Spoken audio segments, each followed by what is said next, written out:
नमस्कार बच्चों, स्वागत है आप सबका हमारे इस यूट्यूब चैनल पर। इसका नाम है जेपी नर्सिंग गाइडर। मेरा नाम है प्रेष शर्मा। और जैसे कि हम लोगों ने प्रेडिक्शन की थी कि जून में एग्ज़ाम होगा नॉर्थ सेट का, और आज उसकी पीडीएफ आ चुकी है।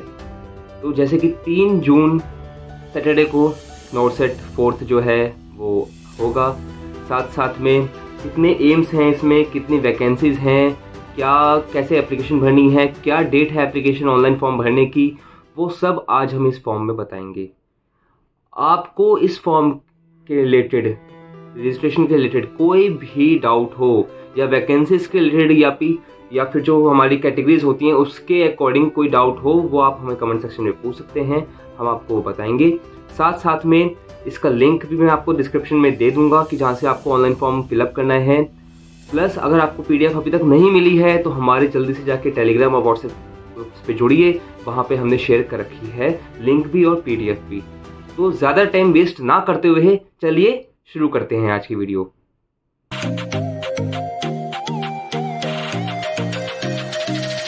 तो बच्चों, जैसे स्क्रीन पे आप देख सकते हैं कि एम्स न्यू दिल्ली की तरफ से जो पीडीएफ जारी की गई है, जो नोटिस जारी किया गया है, वो इस तरीके से है।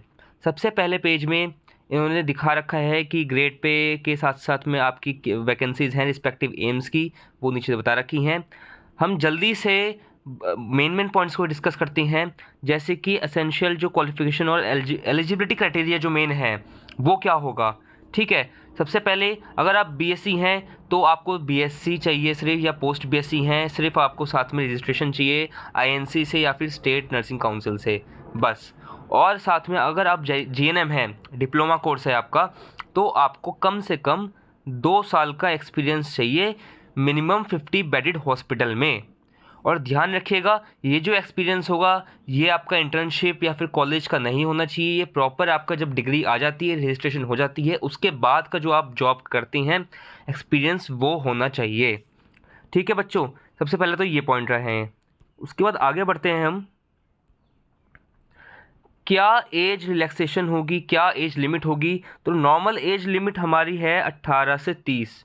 ठीक है, और जो ओबीसी और जो एज रिलैक्सेशन है वो हम आपको नीचे अभी बताएंगे क्या क्या रहेगा। साथ में एप्लीकेशन फ़ीस आप देख लीजिए कि जनरल और ओबीसी कैंडिडेट्स के लिए 3000 रुपीज़ हैं, एससी एसटी और ईडब्ल्यूएस के लिए 2400 रुपीज़ हैं, और पर्सन विद डिसेबिलिटीज़ के लिए ये एक्सेप्टेड है। ठीक है, उनके लिए कोई फ़ीस नहीं है। दूसरी चीज़ क्या कि आप डेबिट कार्ड, क्रेडिट कार्ड और नेट बैंकिंग से ट्रांजैक्शन कर सकते हैं। प्लस पॉइंट बच्चों ये क्या होता है, जो आप फॉर्म भरेंगे एंड में, जब रजिस्ट्रेशन करने के बाद जब आप फॉर्म भरेंगे उसको आप प्रिंट आउट निकाल लीजिएगा। साथ साथ में जो आपने ट्रांजैक्शन किया है उसका भी प्रिंट निकाल लीजिएगा। उससे आपको इन फ्यूचर अगर कुछ भी प्रॉब्लम होती है तो वो प्लस पॉइंट आपके पास प्रूफ रहता है कि हमने की थी। ठीक है बच्चों, ये पॉइंट्स हो गए। उसका इसमें भी ये लिखा हुआ है कि एससी एसटी जो कैंडिडेट्स हैं, जो एग्जामिनेशन के बाद उनकी फ़ीस जो है रिफ़ंड की जाएगी। ठीक है, बस यही है। ये देखिए डेट्स आपकी दे रखी है 3 जून 2023 सैटरडे को उसका सीबीटी, ऑनलाइन सीबीटी एग्ज़ाम होगा। ठीक है, चलिए कुछ जनरल कंडीशंस हैं। तो जैसे कि आप देख सकते हैं कि इसमें जो हमने आपको लिंक दे रखा है वेबसाइट का, वही लिंक इसमें दे रखा है। ऑनलाइन डेट जो है वो 12/4 मतलब कल से शुरू हो रखी है, और 5 मई तक होगा। कितने बजे तक? ये होगा आपका 5 बजे तक शाम को। ठीक है, तो मतलब अभी आप फॉर्म फिलअप कर सकते हैं। फॉर्म फिलअप करने के लिए जितनी भी आपके, मेनली मैं आपको बताऊं, फ़ोटो चाहिए होती हैं जब आप ऑनलाइन साइट पे जाएंगे। वो एक क्राइटेरिया दे रखा है कि इतने केबी का होना चाहिए। अगर आप कहीं भी कैफ़े जाते हैं वो लोग आपका वो साइज़ में कर देते हैं। फ़ोटो, थंब, सिग्नेचर, ठीक है, कोई भी वैलिड आईडी प्रूफ, और आपके डॉक्यूमेंट्स का मांगेंगे तो डॉक्यूमेंट्स, वो सब आपका वो कर देते हैं। ठीक है, तो साथ में वो चीज़ आप सब रखना अपने साथ फॉर्म भरते हुए। ठीक है बच्चों, जैसे कि इसमें लिखा हुआ है ना, proof of payment for their records. अगर आपको रजिस्ट्रेशन स्लिप जो है आपको कॉपी रखनी है अपने पास। ठीक है, प्रूफ के लिए आपके पास, रिकॉर्ड्स के लिए। ठीक है, अच्छा, करेक्शन और एडिट जो रजिस्ट्रेशन होती है, देखिए कोशिश करिए अपनी पूरी कि आप कोई भी गलती ना करें फॉर्म भरते हुए। खासकर जो हम कैटेगरी भरते हैं उसमें कुछ भी ना करें। अगर आपने गलत कैटेगरी भर दी तो वो करेक्ट नहीं हो पाएगी बच्चों, पहले ही बता रहा हूँ मैं। आप फॉर्म भरिए, बहुत ध्यान से भरिए, ठीक है। अगर फिर भी थोड़ी बहुत अगर करेक्शन या एडिटिंग आपको करनी है तो वो डेट 6 मई से लेके 8 मई तक आपके पास टाइम रहेगा, उसमें आप अपना करेक्शन या एडिटिंग कर सकते हैं, ठीक है। चलिए आगे बढ़ते हैं। इसमें ये लिखा हुआ है कि फ़ोटो सिग्नेचर और थंब जो इम्प्रेशंस हैं, जो जो इमेज में इंस्ट्रक्शन दे रखी हैं कि कितने केबी के क्या साइज़ होना चाहिए, उसके अकॉर्डिंग ही आपको करना है, ठीक है। चलिए अब आगे बढ़ते हैं कि एज रिलैक्सेशन क्या होगा। वही बात है, देखो ओबीसी के लिए 3 इयर्स है, SC ST के लिए 5 इयर्स रिलैक्सेशन है, PWD के लिए 10 इयर्स और प्लस प्लस प्लस काफ़ी सारा ये कुछ है, ठीक है। सेंट्रल गवर्नमेंट जो होते हैं एम्प्लॉयज़, उनमें आपका अगर 3 साल से आप रेगुलर जॉब कर रहे हैं, ठीक है, मिनिमम, तो आपको 5 इयर्स का रिलैक्सेशन दे रखा है। चलिए आगे बढ़ते हैं। अच्छा, जो हमारे ओबीसी के जो होते हैं बच्चे, उनके लिए जो सर्टिफिकेट इश्यू होना चाहिए, ये देखिए वो टाइम पीरियड दे रखा है कि इसके बीच में आपके पास से जो आपका सर्टिफिकेट होना चाहिए वो इस पीरियड का होना चाहिए, ठीक है।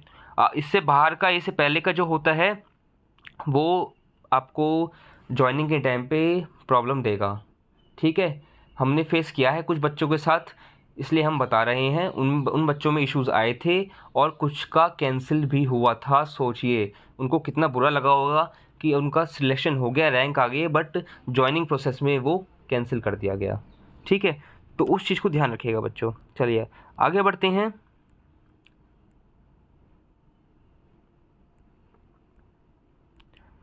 इनमें ये दे रखा है कि जो कैंडिडेट्स हैं अपना एडमिट कार्ड साथ में लाएं। एडमिट कार्ड जो है एम्स की साइट पे ही मिलेगा, कहीं से आपके घर पे नहीं आएगा कि आपको कोई बोले, ठीक है। NOC सबमिट करनी है जो सेंट्रल गवर्नमेंट या दूसरे एम्प्लॉयज़ हैं, ठीक है। ये एग्ज़ाम पैटर्न है। देखिए एग्ज़ाम पैटर्न तो हम सबको आपको बताते रहते हैं कि 3 घंटे का एग्ज़ाम होगा, है ना। उसमें 200 क्वेश्चन होंगे, 180 होंगे आपके सब्जेक्ट मतलब नर्सिंग रिलेटेड, 200 होंगे जो GK और एप्टीट्यूड के, ठीक है। नेगेटिव मार्किंग आपकी 1/3 रहेगी, ठीक है। यही मेन कुछ पॉइंट्स हैं। चलिए, और आपका नॉर्मलाइजेशन रहेगी एग्ज़ाम उसकी, अगर शिफ्टिंग में होता है ऑब्वियसली बात है शिफ्टिंग में ही होगा एग्ज़ाम, ठीक है बच्चों। चलिए आगे बढ़ते हैं। ये लिस्ट है, 18 एम्स हैं इस बार, ठीक है। अच्छा, इनमें पहले ही बता रखा है कि जो 4th मीटिंग हुई थी CIB की, उसमें 80% 80-20 का जो रेशियो था वही रहेगा अभी भी, तो हर PDF में ये लोग मेंशन कर देते हैं, ठीक है। चलिए आगे बात करते हैं हम। ये देखिए, ये है आपकी क्या, ये है आपकी वैकेंसी पोजीशन जितने भी एम्स की होगी। तो बच्चों इस बार काफ़ी अच्छा आपके लिए है कि जितने भी एम्स, न्यू दिल्ली तो हमेशा निकालता ही निकालता है, ठीक है। साथ में आपका दूसरा सब देखो 620 एम्स न्यू दिल्ली की हैं, दूसरी सबसे ज़्यादा पोस्ट है 300 किसकी, आपकी एम्स जोधपुर की।